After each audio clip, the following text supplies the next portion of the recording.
Ready? Ready? Are y'all ready? Cause it's rare talk. It's rare talk. Tabby, Tassie. Hey, it's rare talk. Rare, authentic, real experiences. That's what it is. Hello, everybody. Welcome to another fabulous episode of It's a Rare Talk.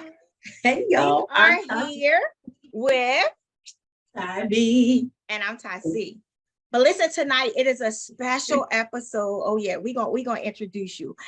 Tonight is a special episode. So normally Ty B and Ty C get to introduce the guests, but tonight Ty C has the opportunity to introduce two amazing people. And so we have the co-host tonight as being one of the special guests on the show. And so we are excited to have Ty B and my cousin Joe, better known as the Bowdens, right? So we are excited. Listen, Joe, I don't have to really give Ty like this special introduction, but we're going to give you one. Shout out to you. Welcome to your first appearance, I'm sure, of many on It's a Rare Talk, where everything is a rare, authentic, real experience. And so I'm excited. I would say little cousin, but I'm only a little cousin to Joe. I'm the big cousin to Ty. Ty really thinks she's the big cousin Joe, but she's not. Okay. Ty is really like the little cousin, but I'm excited actually to be here with both of you on tonight. And we're going to be talking about the topic seasoned marriages, right? And so cousin, you know that when we was actually, coming up with our different episodes that we were going to be using for our first season, this was one that came up like quickly. And so what better set of individuals to have on the show as we're talking about seasoned marriages than you two, right? And so I'm excited because I've had the opportunity throughout these 22 years, right? I remember the wedding day and I'm still in y'all's life now, and so it's been a wonderful opportunity for me to actually see you two still on this journey, still saying yes, still rocking it out, still being an example for young couples today, right? And so marriage, heavy topic, weighty topic, sensitive topic, hard topic, challenging topic, but loving topic, right? And so that's what we want to talk about tonight. So once again, Ty B, you're on the other side now, right? But welcome the Bowdens to the show. And so, like I said, we're going to be talking about seasoned marriages. What do we mean by seasoned marriages? We mean, not that we downplay somebody who's been married a year, 6 months, 5, you know what I mean? But seasoned marriage is somebody, that has survived the good, the bad, and the ugly, right? Because a lot of times we get caught up on that big wedding day, we get caught up on all of those things. But what about the other things that come along with it? And sometimes it doesn't even have to be all deep. It could be things such as learning how to communicate, right? Learning how to share, learning how to be kind, so little things like that play a major factor, as you walk through your journey of being a married individual. So once again, I'm excited to have you here. So listen here, I get to ask all the questions tonight. So listen, Joe, welcome to the show, right? And so we know that y'all have been married for 22 years, okay? And so you two are really not that old, right? No. Cousin, how old are you? I'm 44. You're 44. Cousin Joe, how old are you? 49. Okay, so really you're not that old, right? And so we know that you just celebrated an anniversary of 22 years. Like, shout out to God first and foremost. Shout out to God first and foremost, you know what I mean? But I want to say shout out to you because when I hear 22 years, y'all, I hear commitment. Right? And so my first question goes to my cousin Joe. So 22 years, okay? So that takes y'all back to like being in your 20s, right? And so at that age, I'm sure, the way that you view things now versus back then, it's like totally different. You know what I mean? And so cousin Joe, tell me, how did you know that Ty was the one? Well, it was, I'm going to say this, and she was fishing, y'all. So she was fishing. She threw a line out there, and I caught it. And when I heard the conversation about her dreams and stuff like that, it was intriguing, and all the curiosity, and I was like, man, she's a dreamer, and I never really got it like that from any individual before her. So I was like, man, this is fresh, it's new, and it was very interesting. Yeah. Very interesting. Listen, that's good right there, because what you're telling me is like a woman with some goals, right? A woman with goals, despite of having a commitment with a man, because she was, of course she wasn't married prior, you know what I mean? Right. But she already has some stuff. She already had some goals in mind that she wanted to pursue. And so therefore, when you had a conversation with her, she already knew she has something to be able to present. Right. Yeah. Right. Yeah, that's big. That's exactly right. And so when he's talking about fishing, listen, he was playing ball. I seen him, he seen me. And I was doing music at the time. And I was like, oh, I don't want him to be in my video. But I didn't go and tell him. So I didn't go and, introduce myself and throw myself on him or nothing like that. I had told somebody, I'm like, I want him to be in my video. And the guy told him, and the guy gave him my number. I didn't even tell him to give my number. He gave him my number, and he called that night. Didn't you call that night? Okay, all right. Okay. Cousin, don't let him play you, cousin. He's not playing me. No, but he called that night, and we really had a good conversation. It was long too, wasn't it? Yes, it was very long. But I mean, and I'm glad he pointed that out. That says a lot. A lot of times people don't have conversations. They just wham bam and you're done. We had a really good conversation, talking about life and what we wanted. So that's right. Yeah. I think that's good. I think that they'll see, and sometimes people may make that mistake of not putting those things on the line in the beginning, or sharing those things in the beginning, right? And then that just takes it into like a whole different direction. But I love how y'all shared that y'all went in knowing what each other's dreams and goals were. How long did y'all date before you said I do? So let me see, we met in 94, 95. We got married in 2000. Okay. I wasn't one that I wasn't equipped to be a 10-year, 15-year girlfriend. That wasn't me. Like, I'm like, when you with somebody and the things you like about them, it don't take all that. It don't take a whole bunch of years to decide, if you want to be with that person and get married. And like, I had gotten saved, and you know how that is, that dynamic before we wasn't saved. And, we were just living life, boyfriend and girlfriend, you know what I mean? Doing things boyfriend and girlfriends do. But when I gave my heart to the Lord, it was like, man, I want to be with him. I want to please God more. That was my heart. And so we had to have those uncomfortable conversations. So, and I could be honest, it wasn't even no surprise, sweet proposal. I mean, I got a beautiful ring and things like that, but it was like, what we gonna do? We got to go about this the right way, or we're not gonna be able. Like, I had my mind made up. Like, I'm not gonna keep going back and forth hurting God. I mean, that was just me. Even at a young age, I just knew I really wanted to please God, and so, prayed about it. And the date came, and it was history. So, I like that word. So, cousin, how old were you when you got saved? I was actually 18. It was the same year when I had Trey. And when Trey was 3 months, I didn't even plan it. Like, I wanted to raise him up to know God. And I was taking him to church with me. And that day, I just literally went up for prayer, but I felt drawing. You heard that you can only be saved unless the Spirit draw you. The Spirit of God drew me. And when there was an altar call, like, my hand went up. It wasn't no plan more. Church tomorrow, I'm going to get saved. I mean, I was raised in church. I was made to go to Sunday school and all that. But that day, I don't even know why, but my hand just like went up, tears falling. I could feel burdens lifting up off of me. And I made that decision, and I didn't get it right the first time, so I've had to ask the Lord plenty of times to save me. But it was the first time at 18. Wow. So Cousin Joe, when she came home with that and said, listen, okay, I'm saved now, like, we got to do this right. what was your thoughts? Because she's now saying, this is the decision I've made, Now she's bringing it home to you. What type of impact did that have on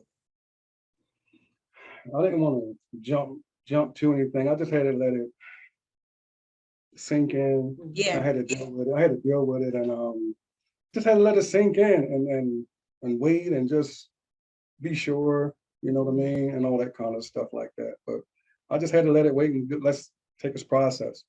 Okay. Okay. All right. So now you here, you married. Tell us what your first 5 years was like, right? Because people have this thing like the first 5 years is going to be the most challenging, right? I'm Mhm. kind of newly married myself. So, you know, people always say, oh, those first 5 years, those first 7 years, if you can get over that, if you can get over this, what do y'all think about that?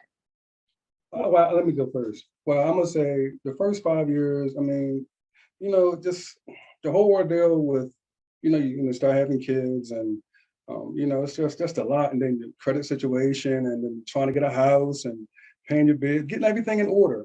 So it's a process. I mean, and it takes time and patience, understanding, and working together, and it's just take all this stuff is because this is brand new for both of us. Yeah. You know, Yeah. so it's a learning curve. You got to grow.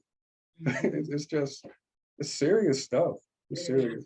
But Joe, you just said something that hit. You said, listen here, like, okay, now we married, and what's the next step? And so let's dig into like priorities, Yeah. Mhm.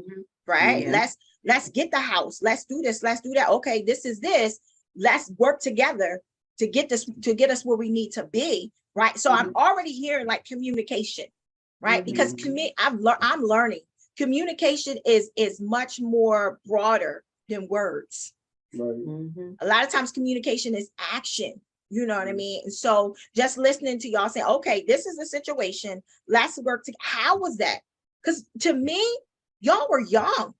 Mhm. We were young. We literally grew up together. We were just talking about that. Like we've been together longer than we've been apart.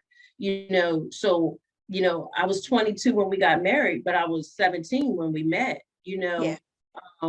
And I was mature for my age, but he was a little hesitant because he was older than me, and he wasn't out, trying to, do anything. But he knew I was mature for my age, so we had those conversations. I introduced him to my mom. So there's a difference when someone's older than you, and I had just graduated and stuff like that. But so we had to grow together. I mean, it was stuff that we didn't.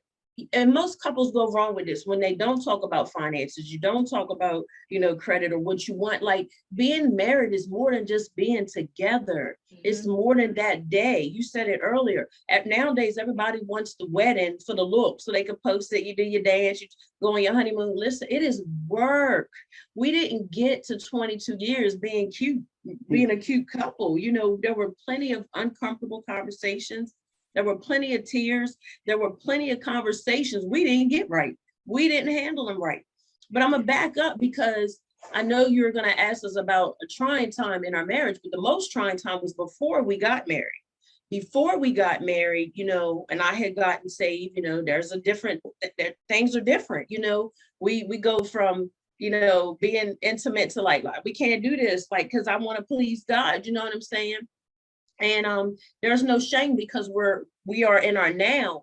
Yeah. But he was in a situation that he didn't know God, and made a decision and had to live with it. But it affected me. And and I because we can't get around it. Like I'm not gonna paddle around it, so there was some infidelity, but we weren't married, like I said. And I ain't do second chances. This is how I know this is a God thing. I didn't do second chances. One time was all I gave. So I really had to get to the place of God. How do I, forgive this man? If we're going to talk about marriage, like, I don't want to go through this again. How do I know he's going to uphold, and be the man that I need him to be, right? And then, before we get married, we find out that there's a baby that's his. So I have to process this. I have to deal with pain, embarrassment, betrayal, and still look at him like, Absolutely. after praying and knowing that he was my husband. That's Absolutely. the thing. I knew he was my husband. And so I had to heal during these first 5 years too, and still enjoy the honeymoon stage and not keep throwing it, because when you forgive, you can't keep bringing it back up, you know, but there's reminders, there's triggers and all that. And so it was not just a process, it was a transformation. I had to be renewed daily. I had to ask God for help all the time and still, you know, try to be the best wife I could be, you know, had to learn how to communicate. We had to learn how to listen to each other. Mm-hmm. And so here was one of the turning points. He came home one night and he asked me to come outside, and you had a song playing. You remember the song? All the time I play songs. But the one song, it was the TD Jakes love songs. And it was the song, matter of fact, there was a guy by the name of Jesse Campbell, and it was a song he was playing. And so he was like, just listen to the words. So I'm sitting there, because I went through the phase. I don't want you to touch me. I don't think, no, I didn't. I felt the dirty, like, I'm just being real. I was mad. I wanted him to hurt, wanted everybody hurt, you know what I'm saying? But I really wanted to heal. I did not want to be bitter.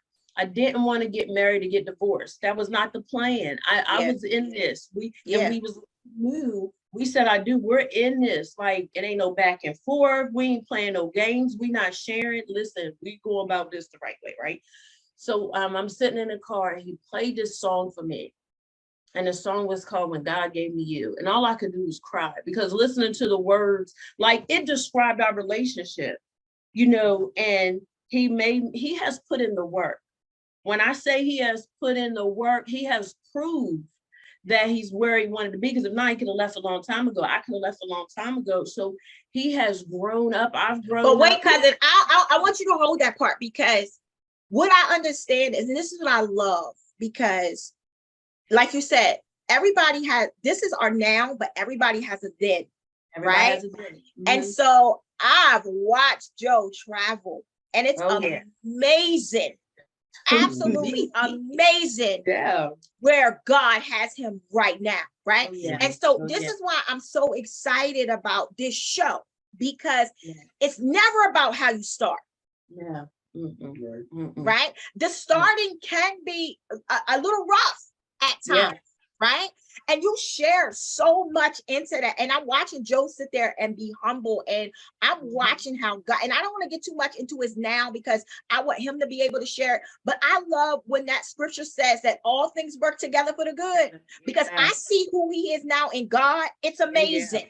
Absolutely amazing. It blows my mind. Even, you know, and I know even with you sitting there sharing that, it's not the easiest thing to say, but that has made you an amazing marriage counselor without actually having the title, both of you, right? Because you have to, when you're able to survive, we ain't just talking about the good, when the money is right, when the kids is good, everything is well. No, listen here.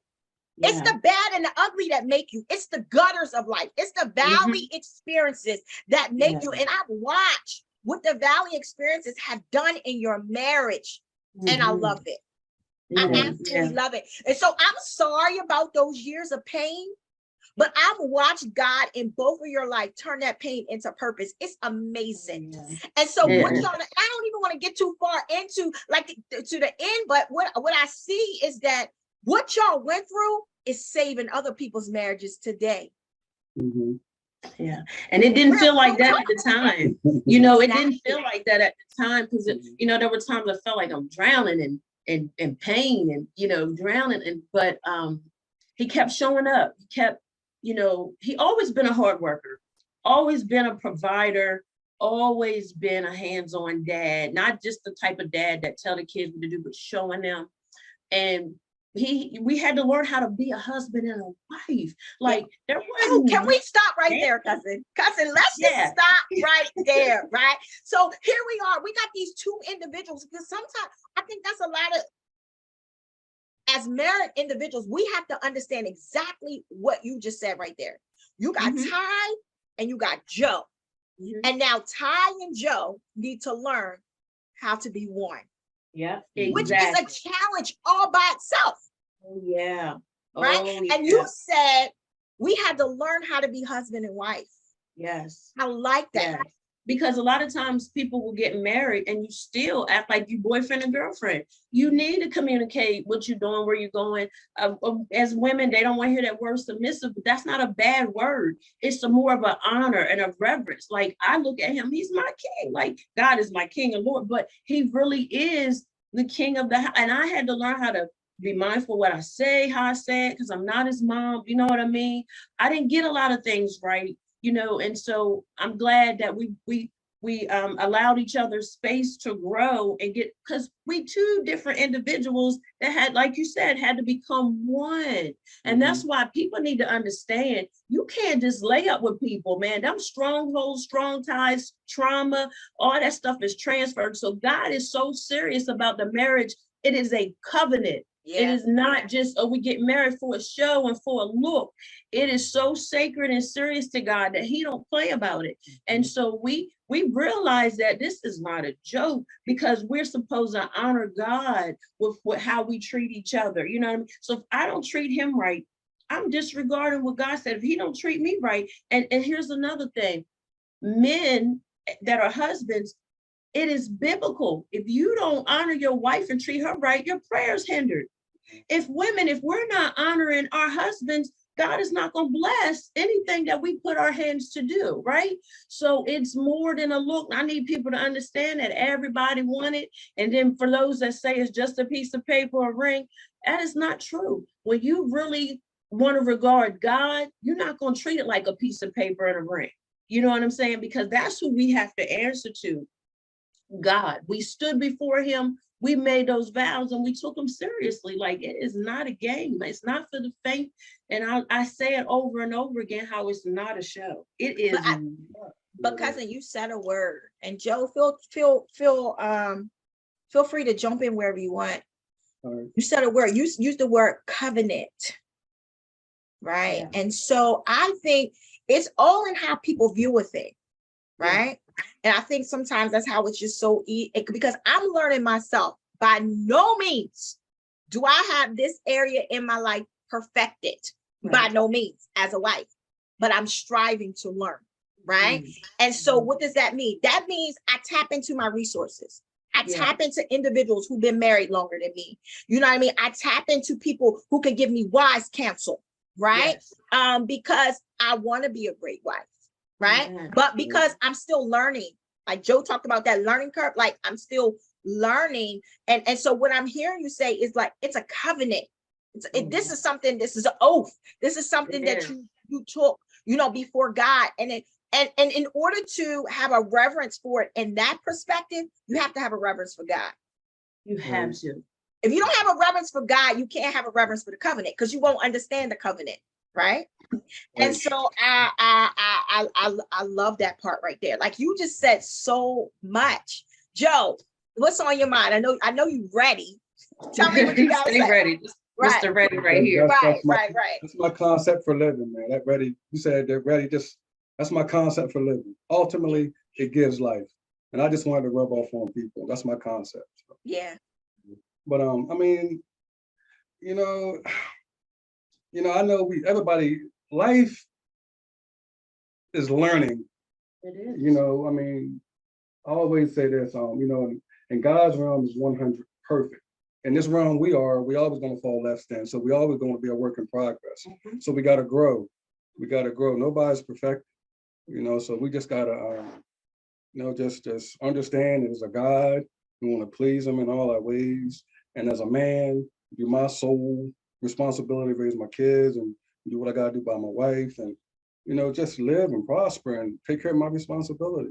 Yeah.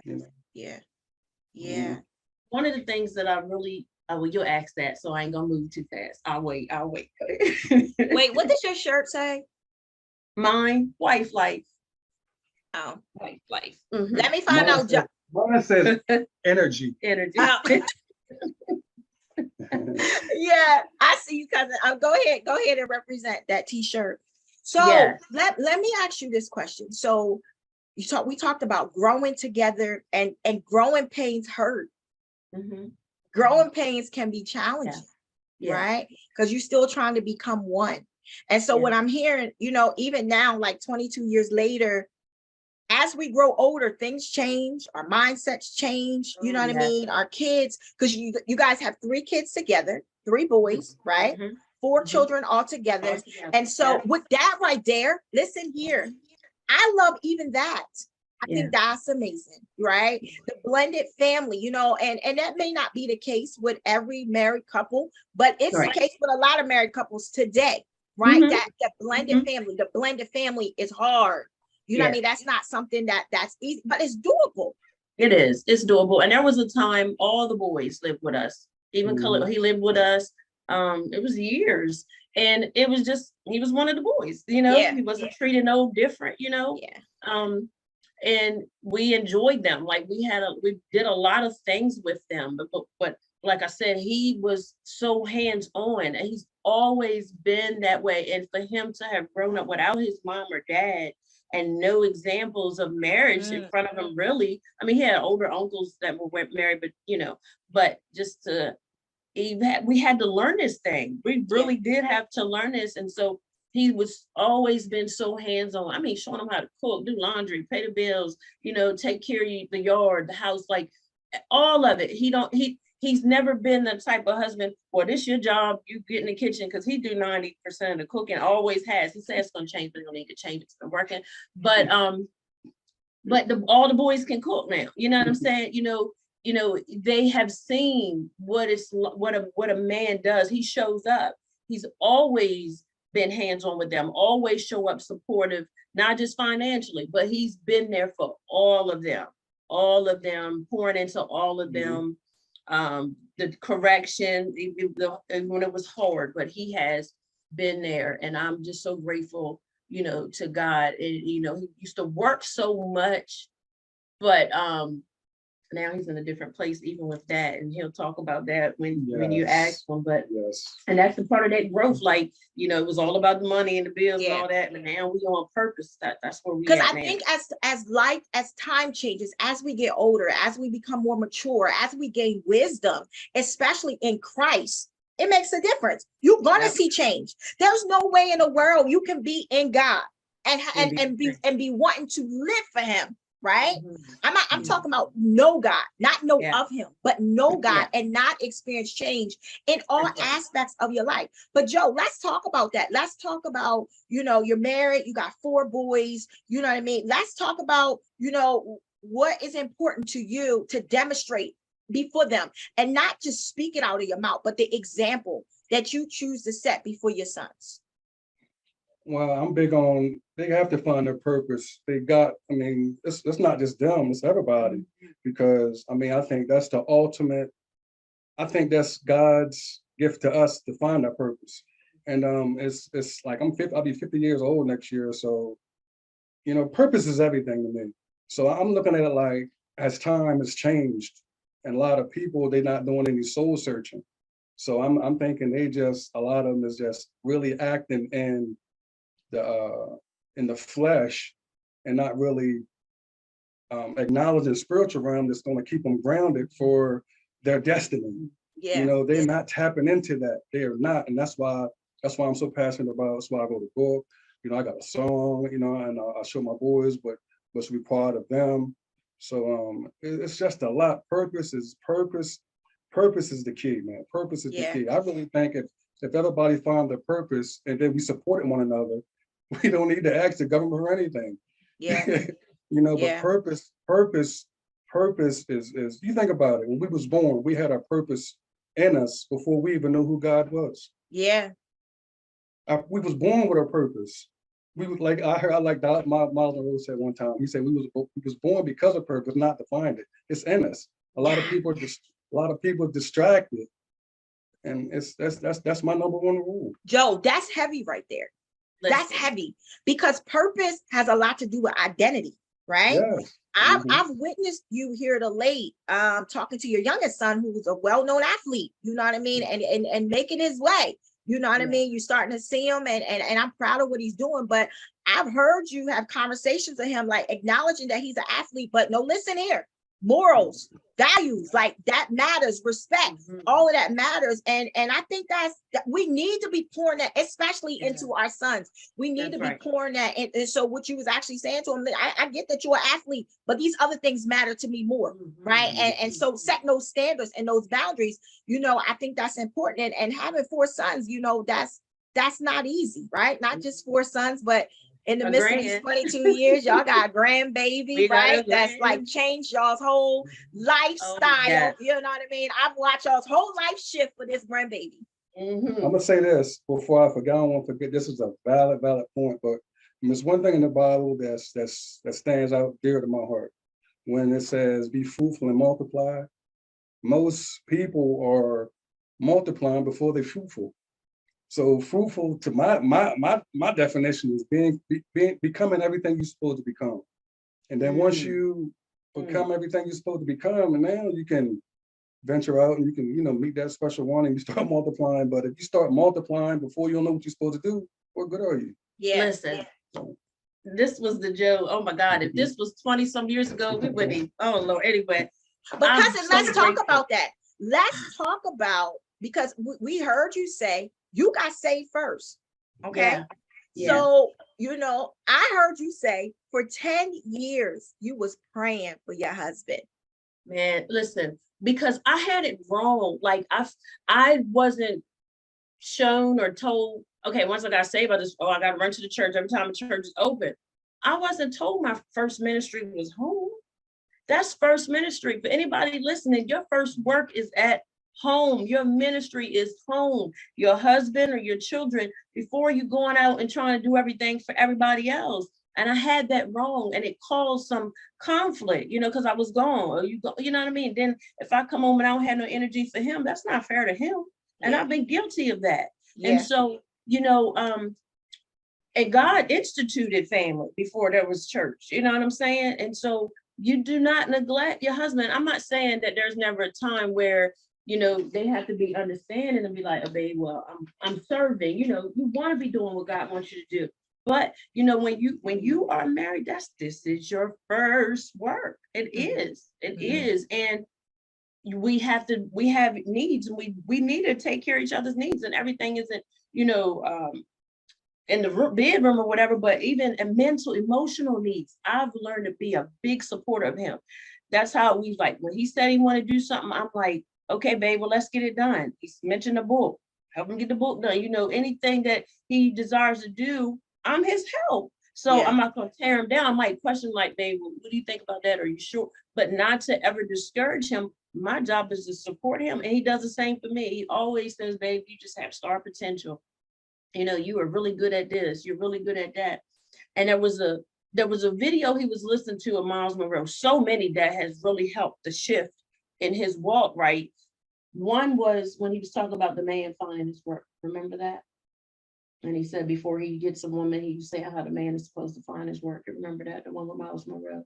And then he was and then the one about being transformed. But anyway, my point even mentioning that was because when you were talking about the fruitfulness, that's on the same lines. Like people haven't found what they haven't started becoming, but they just want to go ahead and multiply. You know how it is. But it starts at home. That's why everything starts at home. At home first when they're young. Yeah. So that's where we fall in on this trouble. That's why the world is the way it is. Yeah, like it's so much dysfunction, and we really want to be a good example for our boys, not faking anything. They hear us if we never argue. That's one thing I can say. We don't argue. We've had disagreements. We've had dumb moments. I told you, I don't like dumb moments. We've had dumb moments where, it's a little quiet. What's wrong? It's wrong. You can feel it.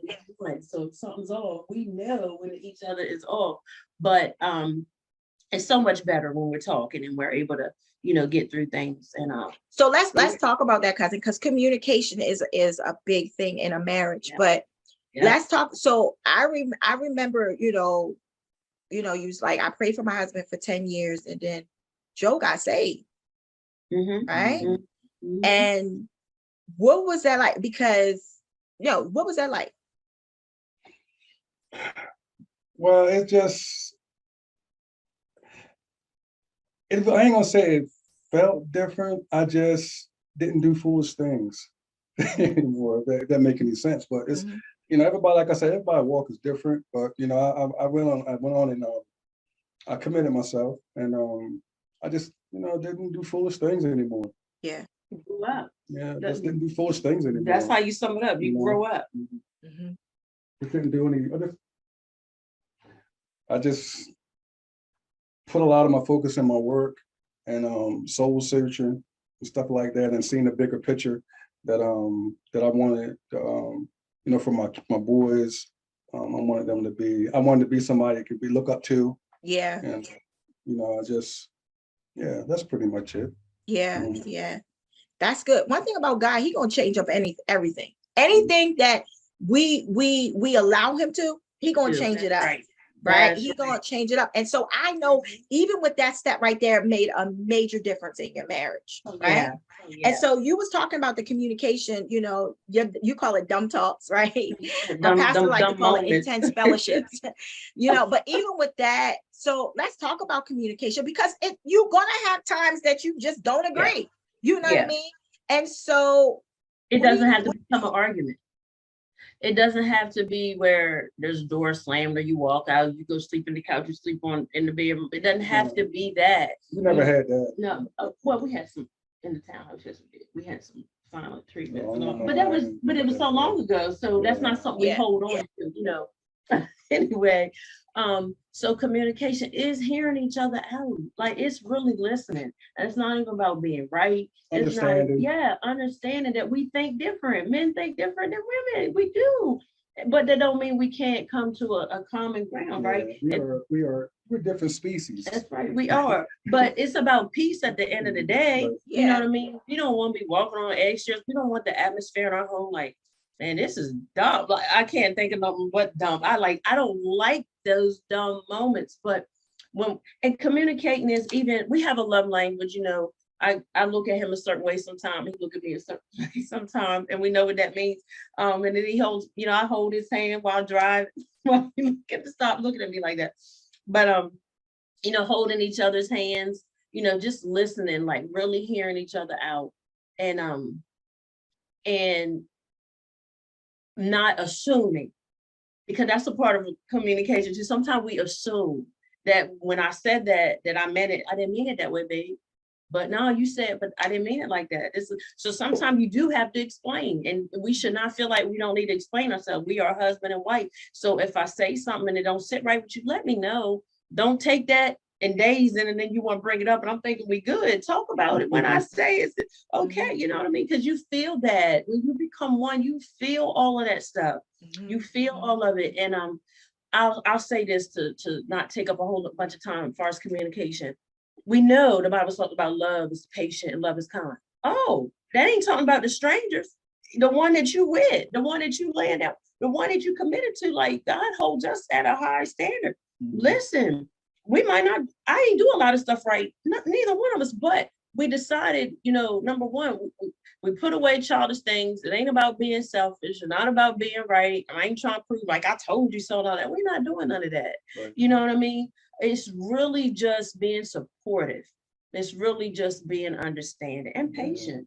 Yeah. And cousin, I remember something you told me earlier on in my married life. I'm still trying to catch up to y'all, right? I'm still in the single digit, Joe. I ain't made it to the double digit yet. But listen, you said something that has helped me tremendously, right? Words either hurt or help. Mm-hmm. That's true. And when you spit them out your mouth, what is your motive? And you can't take them back. Because what happened, I was on the phone with some individuals one day, and they're not married, but they in a relationship, and you could feel from the volume and all that was said, I was feeling, my spirit was almost vexed from it, right? And immediately the Holy Spirit said, if it don't come out in love, it's going to bring home. I was like, what? And I heard it again, and I kept hearing it, and I had to say that to them. I'm like, hold up, y'all, stop. The Lord just let it be known. What you're saying, your words hurt. They either gonna hurt or they're gonna help. That, you know what I'm saying? And so I took that. God was letting me know that too. Yeah, it applies to me too. But I was Yeah. able to share that and help other couples. And that's true, because you can't take it back. You can apologize, but you can't take it back. Because that sting, that's sometimes that stuff stings. Yeah. It can sting. And then you know what I mean, you can just only apologize. So you gotta be mindful. That's not wasting Yes. words. And I Think about think, it. cousin, the minute you told me that, because I was one of those people, and still tend to be, I got to catch myself though, because if we're not careful, you are not hearing to listen. Mhm. Sometimes you want to be like, you know what I Mhm. mean, in a Ready to marriage. And so respond. that doesn't help at all. I've learned that. You know what I mean? That does not help. But I've learned that when you are mindful of what comes out of here, Mhm. Mhm. Yeah. when you, because the Bible talks about that, be slow to speak, Yes. right? And so the minute you said that to me, I'll never forget it. I was like, wow, that's deep all by itself. It really So is. if it's not going to be helpful, It's gonna bring harm. It's gonna hurt you. Yeah, be I quiet. would just be quiet, right? Might But as I used well. to, you know, people think that that's weak. You know, Mm-mm. I got shut up while he lived, or you know, vice versa. You know, he That's got shut growth, up because cousin. she too mouthy and all that type of stuff. No, we have to be conscious of the words that's coming. You know, this one lady told me when I first got married. She said, "I'm gonna give you 2 tools. The first thing I want you to understand that marriage is daily work. It is. Yeah. Daily. Daily. He said Yep. it is daily work. It's not something that you work on once a week. It's not Yep. something that you work on monthly. It's not something that you just shine on and during your anniversary Mhm. period. It's daily work. You have to Yep. work on your marriage there. I didn't know what that meant until I got Yep. into my marriage. Mhm. The second thing she said, prayer will be your best friend. Oh, you talk about it. And I'm gonna tell you what helps. We've learned to pray together. I love when we wake up and pray together. And I'm not gonna act like it's every morning. Sometimes we have to remind each other, but it's so beautiful. That's another form of intimacy. When we pray, we're covering each other. What? You know, I remember like a couple of weeks ago, I was feeling bad, and he came and prayed with me, prayed over me, like this got to go, this got to come off of you. And then went and got the things that I need. Sometimes 2 or 3 o'clock in the morning, leaving out to go get whatever I need to help me, get through. He don't have to do that. I mean, he does a lot. Like, man, and people might say, that's your husband. He ought to know. He really goes above and beyond. And so I have to highlight that because he shows up in our marriage. Like he shows up from the yard work to the dog to what I'm serious. He shows up, and he said to me, God want me to take care of everything under my care. So that's our house. That's me. That's our kids, our grandson. My mom is here. He's really good with my mom. And I just love their conversations. And, it was his idea, like, your mom can come and stay, have her own space. Like, who does that? And just amazing man. Just once something done, it gets done, very hands-on. And it's just been amazing. Yeah, because I like the scripture that you use. 2 Corinthians 13, I think that's what it is. Love is patient. Love it. That scripture right there will make you check yourself. Yeah. I've been there. You know what I mean? Like Joe said, it's you grow together, you learn how to grow. Sometimes it hurts, it's painful, you cry, that all of that is a part of a marriage. You know what I mean? And so that particular scripture, a lot of people read it at weddings, and you know what I mean? We just read it out of just like protocol or religion. But if you really check that, like, is your love really patient? Is your love really kind? What does that mean? Are you willing to endure with your spouse, with your mate? Are you speaking harsh out of your mouth to your mate? But you say you love her. Right. And so those things right there, and somebody might say, I do, right? I do love her, even though I may do this or I may do that. No, we got to check that. Yeah, you're going to bring all that stuff in. You're going to bring all that stuff in. Because people make excuses for why they are the way they are and do the things the way they do. If it don't work, you need to change it. If it don't please God, you know that you need to change it. There's no ifs, ands, or buts, but you have to be the one that's willing to do it. Yeah, but it's not a light thing at all. That communication, because when you can control your mouth, if you can control this, listen here. And here's the thing, it's okay to say, I need fixing in that area, right? It is. Sometimes you don't realize where you're at in a thing until a situation happens, right? Oh no, Mhm. I need to learn how to control my anger. Oh no, Oh, I yeah. need to learn how to control my words. Oh no, Yeah. I need to learn, like, certain things will, but you have to be willing to change Yeah. and say Yeah. it's okay to change, right? Some people say, oh, I'm just like this. I'm gonna be like this till I die. Well, Right. something's You'll wrong miss with that. heaven. You might miss heaven. Like Yeah, that. something's wrong with that. You know, if we Mhm. look at a baby and that baby's crawling at 6 months, and at 5, that baby's still crawling and not walking, we say, wait, something's wrong with that, right? Mhm. No, even in our married lives, like, listen here, we have to constantly be willing to change, right? Yeah. So there might be certain things I don't do no more, but it's still a whole list over here that I still need to fix. And this is why it's so important to be around people who are positive and who Yeah. have the ability to be able to pour into you. And not only that, tell you where you're wrong, right? Right. And listen. That's what I love so much about you, is the fact that you don't mind saying, now, Tonette,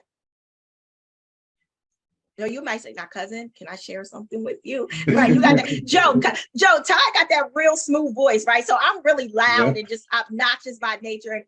And Ty is like really soft-spoken. I'm loud when I need to be. And listen, in 40 years, I've never heard you be loud. Ever. I cut something. Not too much, but she it's this in there. Oh, it's just like Prego. It's in there, right? Yeah, it's in there. But I love the fact that you're able to say, cousin, let me share something with you. And it's good stuff. And you're able to share. That's why I'm sorry to say this, but I'm grateful that y'all went through what you went through and survived it. Because y'all don't know, y'all are helping other people. Y'all are. So listen, I don't ever gotta be no wife.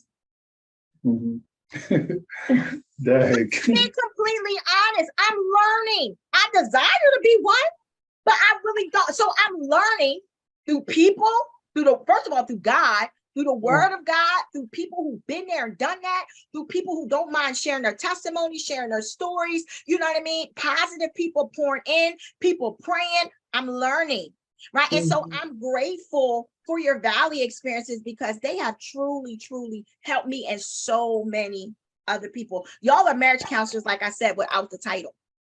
It's funny you Wow. said that. We've had a few couples that we have actually talked to, and we always make it plain. We do not portray to be counselors, but we just share, just some things that can help them, because you don't want to go into it lightly. It's really not a game. And I took psychology and sociology, so Yeah. Listen, I still, I don't know. All I know is my whole being, after what you said I do, was, God, I just want to please you. Because if I didn't have that mindset, we probably wouldn't be sitting here. It's real. We probably, because I wanted God to really show me what it meant to forgive.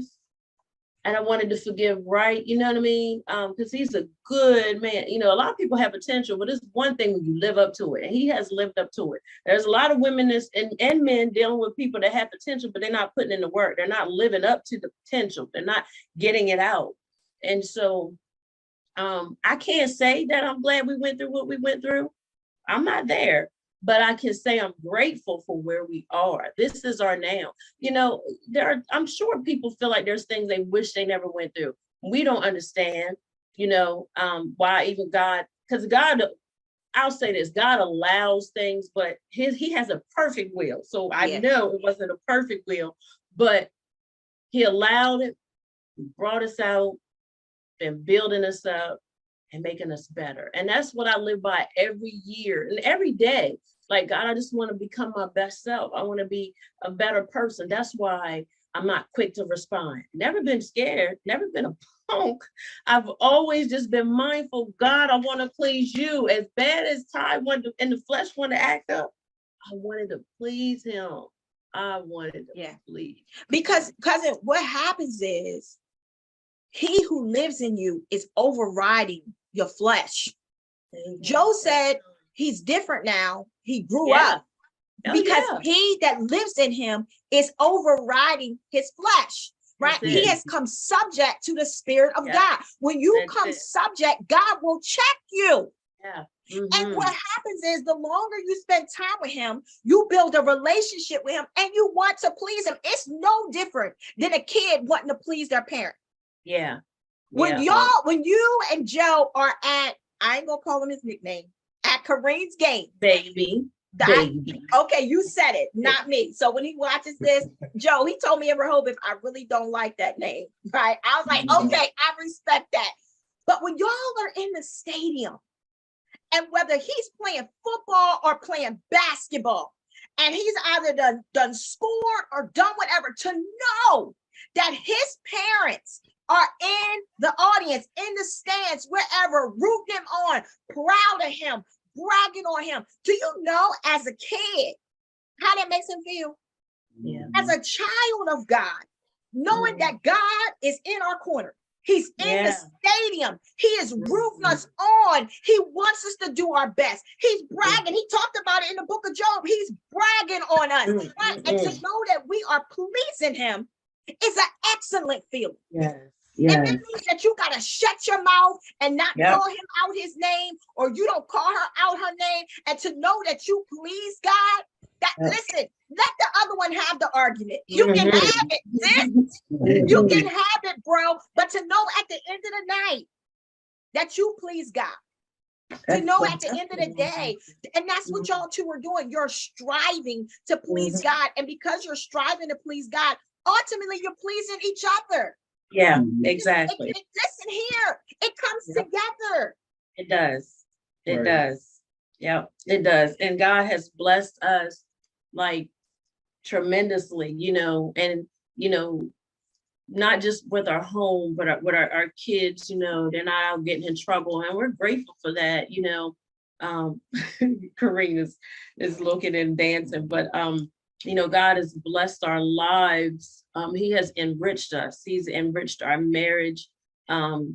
He has his hand has been upon us, and we know that we are to do a work together. And that's why people need to know, you got to know who you are hooking up with, because it's about a work, and we're together to do a work. It's funny because I was always doing all this stuff with youth, and Babe was just running the barbershop. Now all he talk about is the youth. Babe, we gotta reach them. So we're like, God did that thing. He brought it full circle where we're both going to speak to youth and pour into them and build them up. We got some things we're working on. Not going to share it prematurely, but just grateful to God for the doors he's opening, because we have allowed him to be God in our lives and lead us. And so we're grateful for that. So, cousin, tell me something that you love about Joe. What is one thing that you love about him? I know you could name 1,000, but if you had to name one thing, what would it be? The one thing is he really makes me laugh. Like, he really has a sense of humor. It's hard to say one, cousin, because that purpose thing got me. Him all about purpose and God has me locked. But he really has a sense of humor. Like, he is not quiet. Like, we be dancing around the house, we cut up. He really makes me laugh. He sings, and we really cut up. We do a lot of things together. But I'm sorry, you said one. But his sense of humor, how he looks at me too, I love that. All right, cousin Joe, your turn. She's God-fearing. I just can't imagine, being with somebody that's not God-fearing. And I'm funny too, right? Oh yeah, she's funny. She said one thing. Look, she had to throw that part in there. That's extra. That's extra stuff. I know it's extra. It's I'm extra. thinking. But God-fearing, man, that's like that trumps all. Amen. Yeah. Amen. Why do you say that? Why do you feel like that trumps all? Because I mean, I Because feel like there's a lot of people who feel like they don't need God in their marriage. Well, I'm not one of them. Well, we're not one of them. Yeah. But it's a sense of going in the right direction. That's the way I perceive it. Yeah. Yeah. I mean, I'll be 50 years old next year. I just don't have time to be, I just don't have time to be off course. Mm. You're not going in the right direction. Going the Yeah. wrong direction.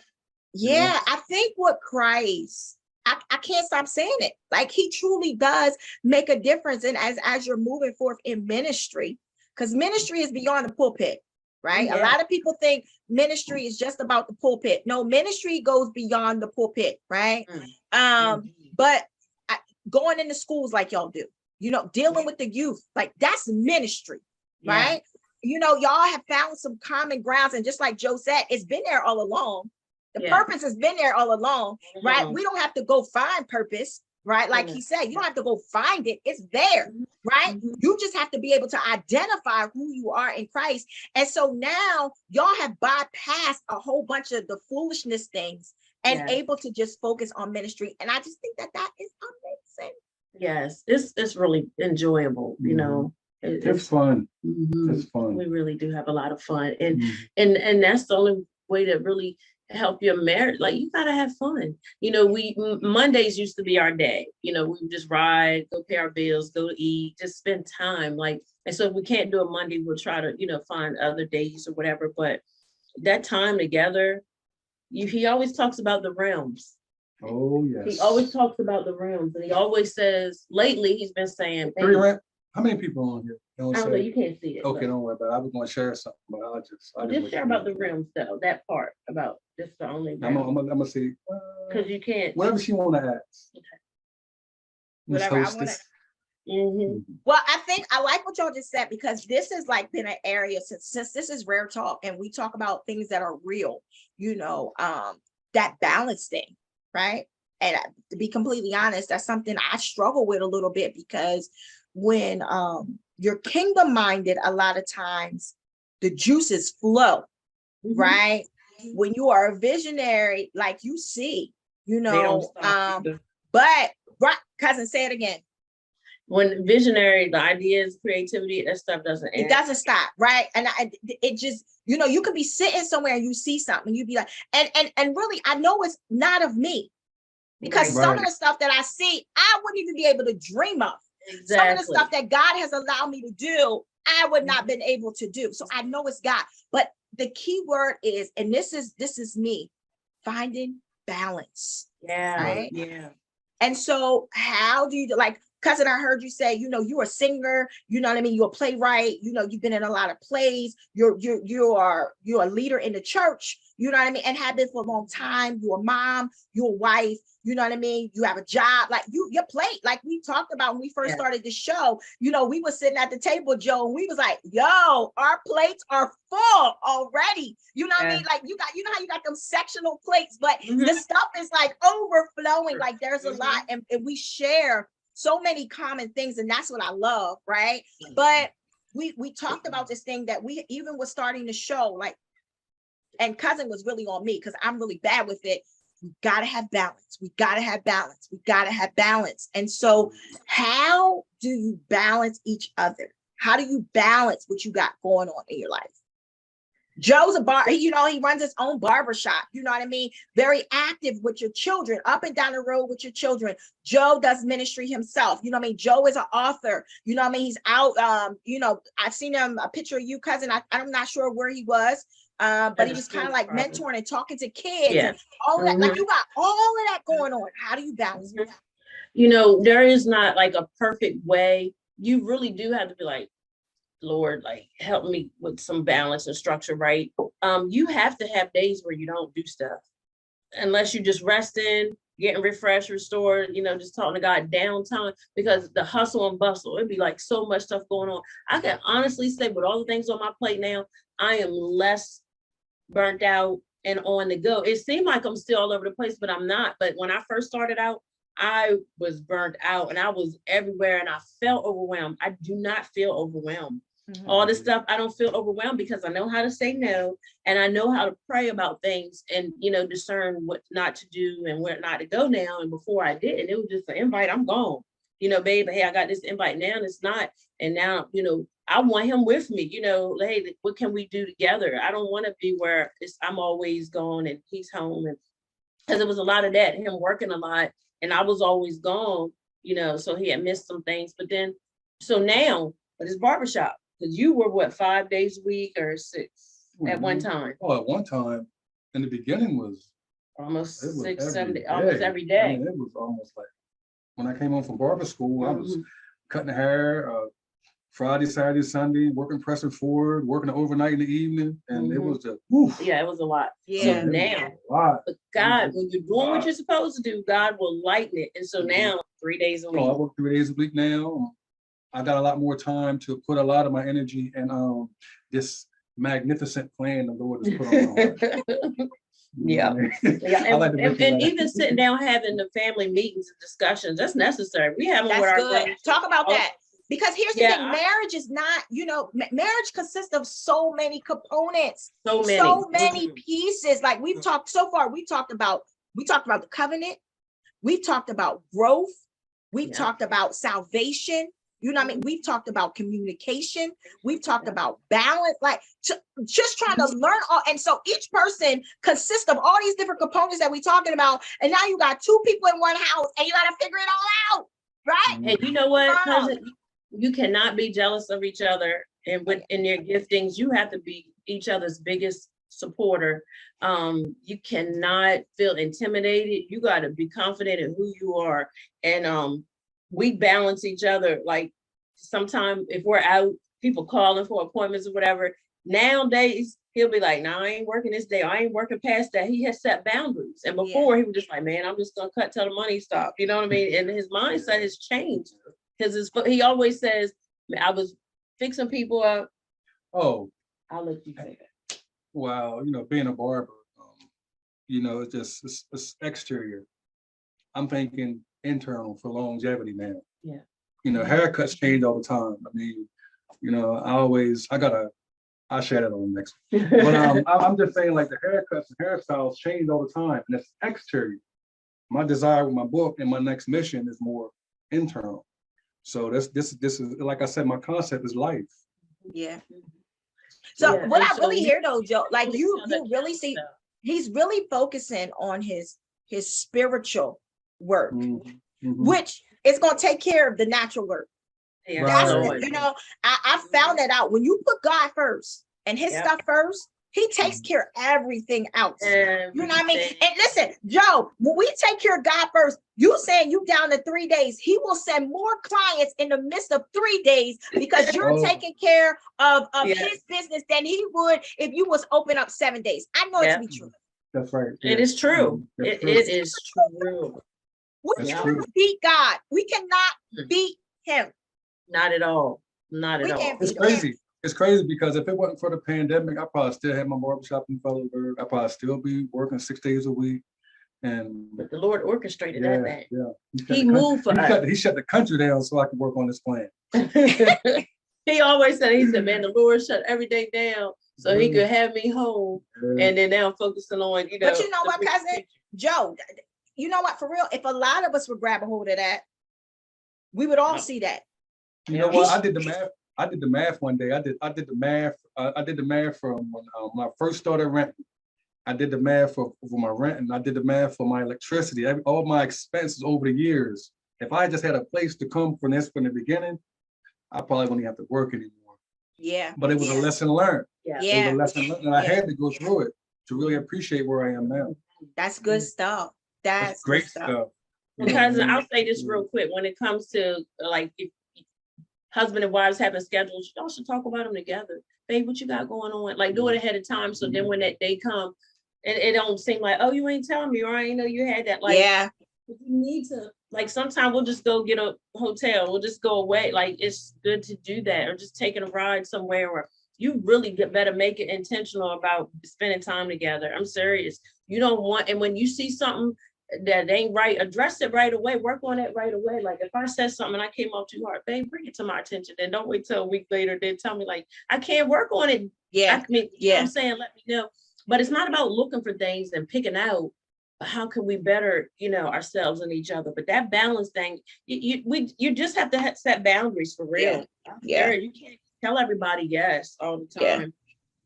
Yeah. Cousin, you said something else. Y'all see why I love her, right? World, y'all listen here. What Yeah. y'all hear right now? Listen, I hear on a regular, and I'm grateful, you know what I mean? As I attempt to perfect this. And perfect means never be the perfect wife, as what Webster would say, but that's not even what perfection means. Mature. God, grow That's up right. and mature. Like, come on, Tonette. Like you know, Mhm. because even going from that singleness to marry is a hard step all by itself. Yeah. You know what I mean? Especially if you've been doing stuff your own way for No so way. long. Mhm. You know what I Mhm. mean? And then you step, and now I'm like, wait, you know. So Yes. even that right there, but once again, gotta be willing. You You do. gotta be, have you to be gotta willing. be willing. Yeah. And so, Yes. cousin, you said continuing to date, right? Yeah. Like Mhm. you've helped me so much, even just now, like being completely honest. Continuing to date. What do you mean by that? Like the time together. I'm sorry, it don't everything don't have to consist of spending money. But because he always say, man, if we ain't somewhere making money, we out there spending it. But like he knows my favorite stores. If he take me to Marshalls, Ross, and TJ Maxx, I'm good after that. And and we need to spend how much money. We go get something to eat. Like it's just that time. It's time. He didn't want to mention the realm, but he often says, babe, this is the only realm, which is, I'll just say atmosphere, or where we can see each other, where we can talk. And because when we depart from here, we're not going to be together. So we want to enjoy it, not fussing, not angry. So going out to eat, we were at Olive Garden maybe a couple of weeks ago. Remember we got that some pasta or the soup or whatever. It was cold in there, but it was just to be with him. I look at his big eyes, we sitting across from each other. I'm just batting my eyes at him, like just getting out. You know, we were we were in Ocean City with October, I think, and you were sitting up. He had your feet propped up. He just wanted to look at the water, and I was like, okay, we're gonna get a room where he could just sit and look at the water and just chill. We went out to eat that night and came back. We rested. Like, I mean, just dating, remembering your why. You got to refresh that thing because everything is in the beginning. Wait, cousin, what you say? I want to make sure we caught that. You said remembering your why. Yeah, everybody talks about remembering your why when you start a business, but you need to remember your why. You said That's I good. do, That's and good. that you those vows, because people are not upholding their part of the vow. That's why I don't really get into. I love weddings, but the wedding is really for the guests. The marriage, that's Yeah. the two that decide to become one, and that Yeah. that three-strand cord, God has Yeah. to be in the middle, and people don't have him, God, in the middle. They really don't. Yeah. And you can see because now they feel like they can't reconcile. Well, Mhm. when people can't reconcile, that means it's pride, ego, or somebody don't want change. Mm. It's pride, ego, somebody don't want to change. But when you got willing people that are willing to change and keep God in it, man, he Yeah. can bring it out and really bless your life around. And let's talk about this, like, because this is an important topic. It really, really is. And cousin, you know, our thing is to throw people a line of hope. That's Oh, it. yeah. Like, cousin, I don't know who's gonna listen to this. We might be helping to save somebody's marriage today. Like, we really don't know. And so I'm grateful. But let's talk about not being afraid to ask for help. Now, granted, I do believe as a married couple that you have to be careful, you know what I mean, with Yeah. who you share your stuff with and Yeah. who you seek counsel with, you know what I mean? You know, everybody can't speak into your marriage, you know what I That's mean? right. But That's right. I do not believe that you should be fearful or pride, right? My coworker just told me the other day that pride stands for people resisting individual deliverance from evil. When you are prideful, you are resisting deliverance.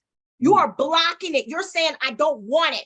You're saying, get it away from me. You're saying, I like being like this. I was born like this. I'm going to die like this. I've always been like this. I ain't changing for nobody. Nothing's healthy about that.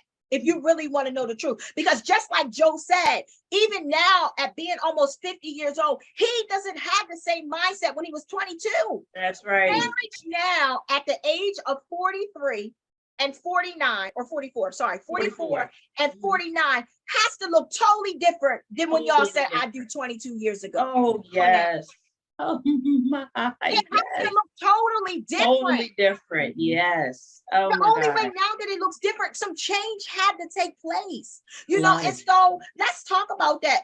Not being fearful to ask for help. Listen, me and my husband, me and my wife, we in a tough place right now. I need help. And you know what? I can honestly say we didn't have, before we got counsel before marriage. I don't think we've had to have counsel while we were married. We literally counseled ourselves. Like we really just Communicated, talked it out, prayed, cried, found some scripture or whatever. I mean, I think I've talked to his sister before because she gives sound, Yeah. advice. She's gonna tell me no opinion. She's gonna tell me what God said, and that is it. And so, but I really haven't had to seek it out. There was a couple that I knew of that I really looked up to. I loved how they would call each other sweet little nicknames, and we always have nicknames for each other. But I just thought it was so cute. They would be on the phone. She'd be like, "Hi, honey," and I was like, I ain't never heard somebody call her. But I'm always calling her, "Hey, babe," "Hey, hon," or we call each other love and all that. But it looks totally different from when we first said I do. But it's what we make it. That has always been our, not really mantra or a motto, but our marriage is what we make it. There were people that said stuff to him before he got married. "Man, I don't know if you want to get married, you're going to be like," get away from marriage bashers. And I ain't gonna say you don't want to hear from those that are not together anymore, because they may have something they can share with you, but you do have to be mindful who you're talking to. Everybody don't want to see married couples together. Everybody don't like it. There are women that don't care if a man is married. There are men that don't care if a woman is married. They will still shoot their shot, throw themselves at him and all that. But when you realize that covenant, we ain't playing here. I'm gonna share this with you because I remembered it, but I ain't gonna take long. I met this woman that was married. I don't even remember where I met her at. I think I was like at a book club or somebody's house. And she was talking about this woman was intentionally pursuing her husband, and she was hurting. She was just praying. That woman, God took her out. He took the woman out that was fooling with her husband, because God is serious about covenant. And why did I share that? Because if people gonna play, because there are people that will get married but still do their mess, living a double life and all that. Everything comes out in the light. Everything. We can't get nothing past God. Everything come out. Now people got DMs, inboxes, texts. Guess what? God will show you. God even showed me in a dream what had transpired before we got married. The Lord showed me it in a dream what happened. God will reveal stuff to you when you're close to him. But tell people, don't play with it. Do not play with it. It is serious. It is so serious. But I like also what you said when you said that you was talking to your friend on the phone and you would hear your friend say, or they would say, "Hey, honey," or whatever. And you like, wait, but mine don't say that. We, even in that part right there, we got to be careful because we will tend to compare. Yeah. Right. Mm-hmm. And what I've learned over time is that folk will show folk what they want to see, and so that's why I never really compare, because anybody can make anything look good. Facebook is known for that. Okay. Listen, I'm so not caught up on what I see on Facebook because Facebook is nothing but an image. Okay. And so I ain't knocking people for what they post on their own pages. That's completely up to them. What I do know is that marriage is work and marriage is real. And I'm not saying that all days are bad. That's not what I'm saying. Oh, no. Right? And I'm not saying that you shouldn't post on your page, but what I'm saying is I never really get caught up on what somebody else is doing, right? Because people have, like I said, they can butter it up. They can do whatever. I'm not saying you're supposed to air all your stuff out on Facebook either. I don't believe in that social media, sharing all that. I don't believe in none of that type of stuff, right? Listen here. That has helped us. That has helped us in our marriage, not going to people with our business, putting everything out. We don't blast each other out, like a lot of stuff, because I didn't even get on Facebook when it first came out. Like I took a long time, but I like to share highlights, good things, you know what I mean? Because if we're going through something, it's between us and God anyway. Now, if he give us the liberty to share it, to help somebody, but it's not a show and it's nothing to fake, we love on each other. We really do. Right. And if we have a moment, it's going to be a moment. We're not going to make that moment a season, because that's where couples can go wrong. You have a bad moment. Instead of you working on it, it becomes a season in your marriage. Really, let's go there. Listen, and so to our producer, it's Ty's fault. Okay. Listen, part two. No, hold on. So listen, when we get the message, I'll be like, it's Ty B's fault, right? But no, this is good. This is good. I because I like what you just said right there too. That was like so deep. You said something may happen. Let it last for a second. Don't make it a season. Yeah. What do you You mean can by make that? it a season, because even when Trey and Deja had their accident and baby passed away, I was in a dark place, depression, whatever. I was supposed to lead service, didn't want to be there, didn't want to sing, I didn't want to hear anything. And the Holy Spirit said to me, don't make a moment a season. And what he let me know is things gonna happen in life, a lot of things that we have no control over. Okay, we can cry, get it out, but I don't have to stay there. You don't have to remain. So if you hit a hard place in your marriage, you don't have to stay there. You figure it out, and if there's no resolve, then you seek some help. You got, come on, we got to be wise with it. We're not That's supposed to good. be foolish. We're not supposed to be foolish. Right. We're supposed to be wise. So if I dwell on something that ain't right, or if I keep doing the same old thing and it ain't right, I done made that thing a season. Even grief can be a season.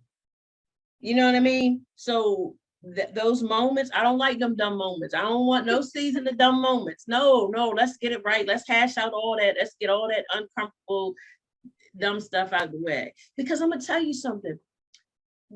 The enemy doesn't like unity. He doesn't like the covenant. So he always gonna try to bring that conflict between husband and wife and the children and those closest to you. Come on, y'all know the word. Always. So why are we not beating him at his game? Why are we letting him infiltrate and come in and mess in when we know that's his plan? He's not happy that we made it to 22 years and still counting. So wait, cousin, another nugget. Yo, you dropping them tonight. Both of y'all are. Listen, you said the enemy doesn't want to see unity. So he's going to do whatever to separate, Exactly. right? So you said, why are we not beating him? Why are we not going at him? Because oftentimes we go at each other. Exactly. We fight, spouses fight one another instead of fighting the instigator.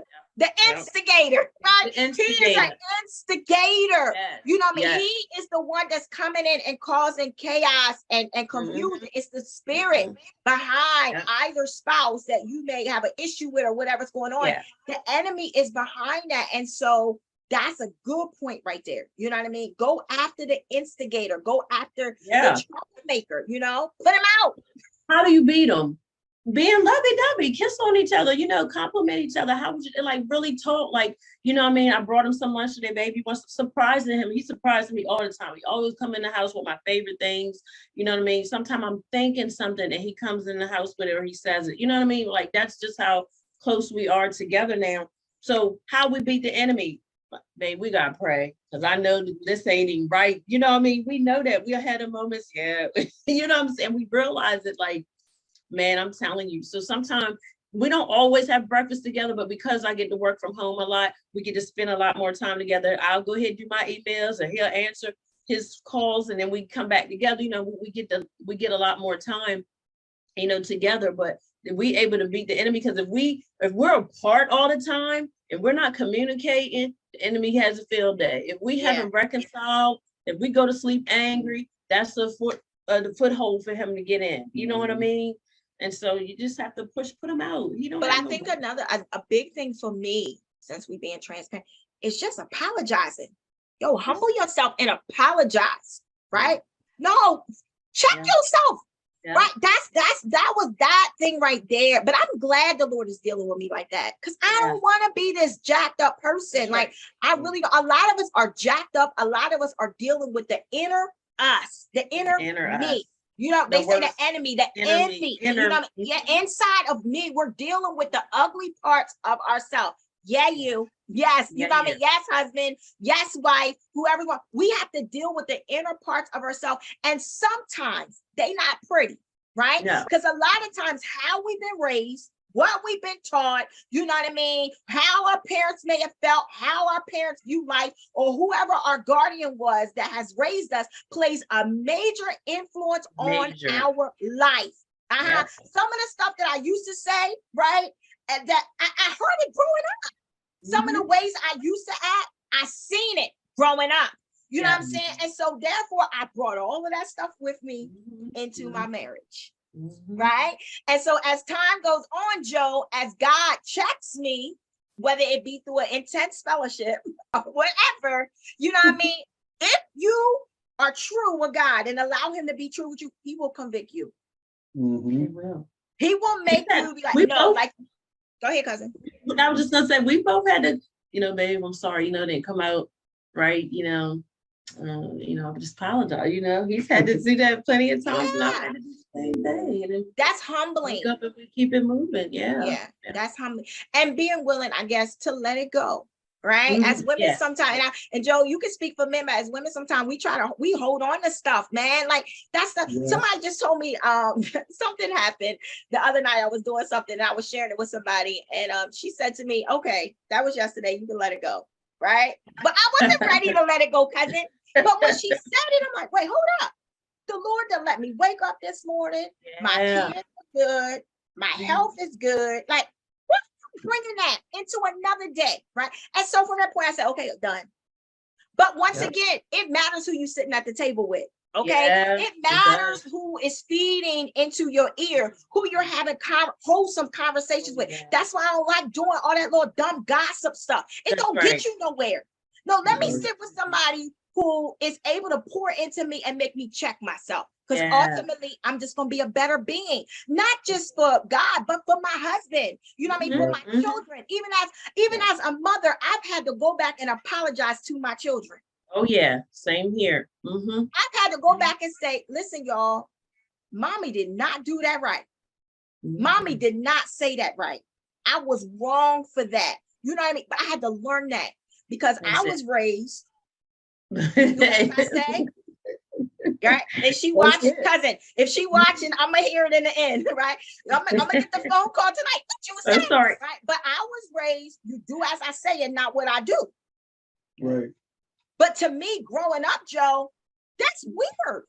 You know, that don't make sense because as parents, we are the influencers in the house. So how you gonna do so? And I'm not saying that she was like this parent who did crazy stuff in front of me, but that's what they believed back in the day. I'm the parent and you do what I tell you to do and don't worry about what I do. That just doesn't make sense to me. And so therefore I had to break that in my own home when I became a mom, so so life is all about changing. Life is all about, Joe, as you say, self-evaluation, self-reflections, you know what I mean? And because every day we should desire to want to grow. That's it. And be better. We're vessels. Yeah. We're just going to be used by good or bad. That's good, Joe. Yeah. So Joe, say that again, Joe. We're vessels, so you figure if God is in the spiritual realm and the spiritual's in us, we either gonna let the adversary use us or let God use us. That's it. No, as Maury Povich say, who your daddy? Who is your daddy? Right? Who are you going to let influence you the most? That's good stuff. Listen here, it's been a blessing to be able to watch y'all grow. And so I love when I'm able to witness it with my own eyes. That's why I know God has truly done it. It's amazing. I love both of y'all. I'm excited to see where God is going to continue to take your ministry as a whole. You know what I mean? It's amazing. Y'all's kids is growing up. Y'all about to be empty nesters and stuff like that. Right. And I just believe, no empty nesters. Ty, you like me. They don't have to. I want them to do things. I want them my thing is be where God wants you to be. I want you to fulfill purpose. It ain't about them being all across the world. No, I want them to know what they're supposed to be doing. Make sure they're ready. Make sure they're ready. Yeah. That's a good point, Joe. That's a good point. And cousin, you already know I'm for that. You know, I already say I want the Greenleaf house and my kids can have a quarter. Yeah, the Greenleaf house. Everybody have a quarter. Everybody come to meet for dinner, then going back to your spaces, right? But I like what y'all said because we think a lot of times, and once again, this is all about a marriage. We feel like, oh, the kids grown, put them out. And that's the problem with a lot of the world. You know what I mean? Oh, just throw them out. They 18. What that number mean? 18, like a 15-year-old. Yeah. You know what I'm saying? Most of the time it's like that. Yeah. You figure when we were in our 20s, we didn't necessarily always make decisions that 20-some-year-olds would make. You know what I mean? Even at 30, so as maturity has to take place. That's and Listen, that's a whole nother thing. Cousin, at 40, I struggle with decisions. You hear what I'm saying? So I definitely get that. But what I meant, like, as far as the empty, y'all babies are growing up, right? And so I know that's been a big ministry alone, just with raising your boys and just being supportive to them in their dreams. And, you know, and I'm watching y'all parent them at different levels. And that's what I love. Like, you love all three, but, you know, you understand that all three, I mean, four of them need you in a different way. You know what I mean? And I don't want to leave Khalil out because, you know, I've watched Khalil come to family gatherings and all of that. And cousin, I love how you have embraced him, and he's doing great himself. You know what I mean? It's great to hear the good things that he is doing as well. So I'm just excited to see what God is going to do in the marriage of the Boldens. And so listen, we're going to end the show. If y'all can give any advice to anybody, Joe, first starting with you, what would you like to say? I want to paint a picture first. Okay. You ready? Yes. I'm gonna try to do it so the viewers can understand it and see how serious life is. Okay. All right. So, and I want everybody to think about this individually. So you think about everybody when they came in this world by themselves. So you think about since God started creation, you figure thousands of years to get to their existence. All right. So you got all these years to get to their existence, tens of thousands of years. And then you got your departure date. So we don't know when that is. So somewhere is going to be between 0 and 100. So they got the departure date, then you got the eternity. So we got a small window to make the necessary change that's necessary for this world. Joe, listen, do you know when I caught that revelation? I have to be honest with you. When Kobe Bryant died, and I was looking at his sunrise and his sunset date, and my eyes went to the dash. And I actually preached a sermon on the dash. You better live out your dash, because we don't know what date is going to be on the other side of that dash. We don't know our sunset. So it's important. I didn't mean to cut you off, but, and see, that's why it's so important with me, because I refuse to live my life, live here, die here, and be buried around the street without making the necessary change for my kids. I wouldn't want to be on my deathbed and look with my kids and I'm not preparing them. I would feel like in front of God's eyes that I failed, and I don't want that. That's heavy. That is heavy. Yeah, that's serious stuff, because that's a desire of mine. So I'm thinking, like, that's why it's so important to me for my kids to see. I need to hear, like, Dad, thank you. I need to hear that. So if I'm not hearing it from them, suspect a little bit. I need to be reassured, you know. So I need to see them. I need to know they got it. I need to know they're ready. I need to know the word. Before I leave this earth, I want to look up and down, and I feel in my heart that I want to hear God say, "Well done, my servant." Listen, we could end the show right there, because that is my thing. I'm living to hear, "Well done, my good and faithful servant." And Joe, in order to be able to hear that later, we got to live right now. Oh yeah. Right. And so go ahead. No, so what I like what you're saying, because it's about purpose. We have to take advantage of the now. Oh yes. That's it. That's good stuff. It is. I mean, because I feel like I think about what Jesus. Jesus was a man, so my purpose, I think about what he did, and I'm trying to, if I believe in him, I gotta follow his ways and be a help to others rather than just myself. That's good stuff. Cousin, that's good stuff, girl. It is. So I get to hear his I get to hear the sermons all the time. I'm the first one that gets to hear him. I'm like, yes, thank you, Lord, bless the Lord. And I can attest to what he's saying. It is true. At the end of it all, it's all about purpose. But I will say this to any couples out there, whether you're married or you desire to be married, you know, this is what God honors. Because we live in a time where anything goes. And that's not, if we want to please God, you can't live like that. Anything goes, marry whoever you want to marry, be whoever, do what you want to do. No, and think He's gonna bless it. He's not. So those marriages, don't take them lightly, get the help. If you need help, ask for help, but remember your why, enjoy it, like have fun, create memories, like, it is what you make it. You think about all that money and time you invested in planning in that big day. Come on now.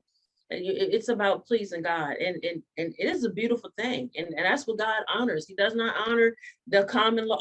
Listen, I ain't getting into the common law, but people think because they've been together for so long that you just be together. No, go about it the right way. Let's do it God's way. I'm going to end with that. Let's do things God's way so we can please Him, and make change in the world. Well, as the host tonight, Ty C, I would just like to thank the host, Ty B, and her husband, Joe, for being a part of It's Rare Talk. Thank y'all so much for your transparency. Listen, I know y'all helped somebody tonight. First of all, you helped me, okay? As y'all was talking, because if you want to be a better person, like Joe, that he kept saying, a self-evaluation, you have to do a self-evaluation, and God is still using people. He's still using people to help and to build and to empower another person. And so I know that y'all truly help somebody on tonight. Once again, I'm excited about what God is going to continue to do in your life. I'm so glad that y'all are my cousins, so I get to see it firsthand. Absolutely. So to all of our viewers, thank you so much for hanging out as we talked about seasoned marriage. We really, really appreciate you. Thank you for being a part. We are getting ready to conclude our first season, so we are definitely excited about that. Listen, y'all, if you haven't had a chance to catch up on, we're getting ready to be on our 13th episode. So if you have not had a chance to check out our 13 episodes, listen, they all will be available to you very, very soon. We will be in the beginning of 2023, we will be airing on television. So we definitely are excited about that as we get our ducks in a row, cousin. Listen, God has done some great things for us in such a short period of time. I remember when we was working on it at your house, Joe was like, just get it done. You know what I'm saying? Stop talking about it and just get it done, And so we thank you for your support, as well as my husband's support, being behind the scenes and allowing us to be able to do what we need to do for our show. We are definitely excited. So listen, guys, if you are not following us, please make sure you follow us on It's Rare Talk on Facebook. We will soon be on Instagram as well as YouTube. As we begin to promote our show on our cable television stations, we will be sure to let you know that as well. Listen, if you are interested on being a part of It's Rare Talk, you have something that you want to talk about, feel free to send us a message at itsraretalk@gmail.com. Absolutely. That's going to be an inside joke forever. Listen, Joe, get tired to tell you about it behind the camera, right? So once again, we thank you so much for hanging out. And until next time, it's rare, authentic, real experiences with Ty B and Ty C. That's what it is, y'all. Have a good one. Are you ready? Are y'all ready? Because it's rare talk.